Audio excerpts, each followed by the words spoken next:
Few conflicts in the Elder Scrolls series are as morally tangled, politically nuanced, and emotionally charged as the civil war in Skyrim. It is a war fought not between good and evil, but between competing visions of honour, freedom, and faith. It is not a simple clash of swords and banners, but a struggle for identity, for what it means to be a Nord and for what it means to be free. On one side stands the Imperial Legion, the arm of the Cyrodiilic Empire. Led by General Tullius, disciplined, pragmatic, and desperate to hold a crumbling empire together. On the other side rise the Stormcloaks, fierce Nords under the banner of Ulfric Stormcloak, fighting for the right to worship their god Talos and to cast out what they see as foreign oppression. To the casual observer, the war might seem simple, rebels against rulers, freedom against tyranny, but beneath the surface lies a far more intricate and haunting question. Who is truly right? In the cold winds of Skyrim, morality freezes as easily as the rivers. The Civil War is not a story of heroes and villains. It is the story of people torn between survival and pride. The origins of the Skyrim Civil War are rooted in the White Gold Concordat, a peace treaty signed between the Empire and the Aldmeri Dominion, ending the Great War that had devastated Tamriel. The treaty demanded, among other concessions, the banning of Talos worship, a demand that cut directly into the heart of Nord identity. For the Nords, Talos is not just a god, he is Tibus Septim, a man who ascended to divinity, a Nord hero who once unified Tamriel under his rule. To renounce Talos is to renounce their own history, their own faith, and the very foundation of their cultural pride. To the Empire, the ban was a bitter necessity, a way to secure a peace and prevent total annihilation by the Dominion. But to the people of Skyrim, it was an unforgivable betrayal. It was in this tension that Ulfric Stormcloak, the Jarl of Windhelm, rose up, when he killed the High King in a duel, proclaiming himself the liberator of Skyrim. He transformed personal outrage into open rebellion. What begun as religious resistance becomes a war for independence, a test of loyalty for every citizen of the province. The Stormcloaks see themselves as the last true sons and daughters of Skyrim, proud, independent, and defiant in the face of tyranny. Their slogan, "Skyrim belongs to the Nords," is more than political, it is spiritual. To them, the Empire is broken. The once mighty Cyrodiilic power has become a puppet of the Thalmor, the High Elves of the Aldmeri Dominion who despise humans and their gods. The Concordat's ban on Talos worship, they argue, proves that the Empire no longer serves its people, but its conquerors. Under Ulfric's leadership, the Stormcloaks dream of a free Skyrim, a land where the Nords rule themselves, worship freely, and live without foreign interference. Their appeal is emotional and primal, to fight for one's homeland, one's ancestors, and one's gods. In a world of dragons, Daedra, and dying empires, their cause feels pure and righteous, and yet beneath their passion lies a troubling contradiction.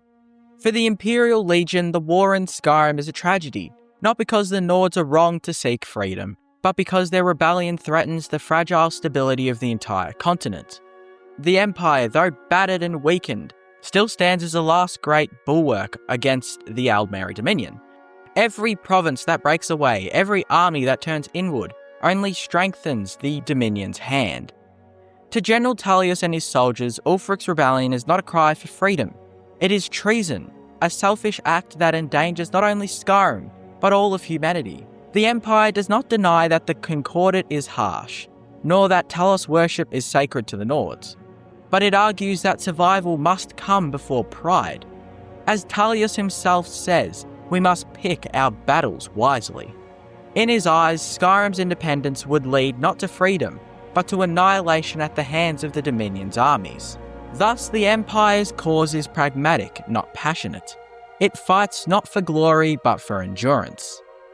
The beauty and the horror of Skyrim's civil war lies in its moral ambiguity. Both sides have legitimate grievances, both have blood on their hands, and both claim to fight for the greater good. The Stormcloaks see the Empire as traitors. The Empire sees the Stormcloaks as fools. In truth, they may both be right. Ulfric's fight for freedom is noble but narrow. His vision of Skyrim often excludes non-Nords, and his followers sometimes turn that pride into xenophobia. In cities like Windhelm, Dunmer and Argonian refugees live in squalor, treated as outsiders by those who claim to be fighting for liberty. The Empire, meanwhile, preaches unity, but at the cost of integrity. Its willingness to enforce the Thalmor's ban on Talos worship, even while despising the elves, reveals deep hypocrisy. The Empire claims to defend its citizens, yet imprisons them for praying to their god. Thus, neither side is clean.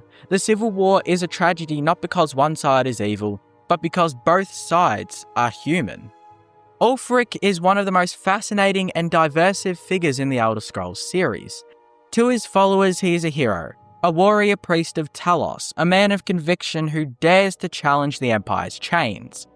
To his enemies, he is an ambitious opportunist, more concerned with power than people.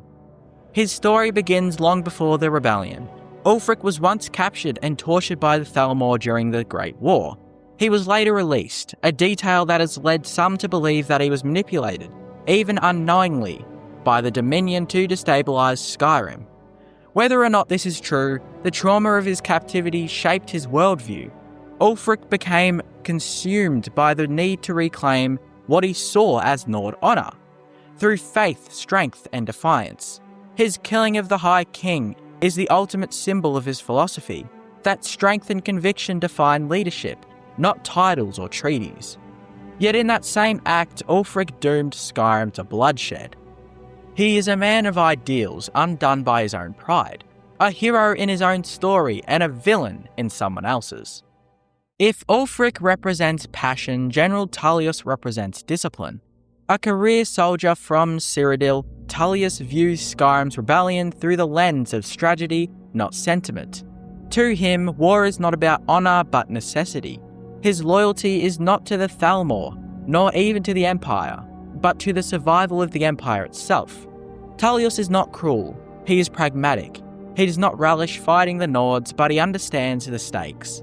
Every rebel he defeats, every hold he secures, is another brick in the wall holding back the Dominion's inevitable return.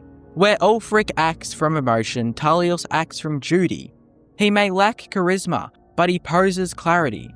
The knowledge that ideals mean little if the world ends in fire. And yet his cold logic alienates many. He cannot comprehend the spiritual wound caused by the loss of Talos. To him, faith is a tool. To the Nords, it is their soul. Thus, Tullius and Ulfric embody the two halves of Skyrim's tragedy. Duty versus devotion, logic versus loyalty. Even when the Dragonborn chooses a victor, the war's echoes never truly fade. Skyrim remains divided, its people scared. The Dominion still lurks beyond the horizon, preparing for the next great conflict. The Civil War in this sense is not an end but a prelude, a small storm before the greater tempest to come. And perhaps that is the cruelest irony of all, that the Nords and Imperials may one day stand together again, fighting not each other but the elves who engineered their division from the start.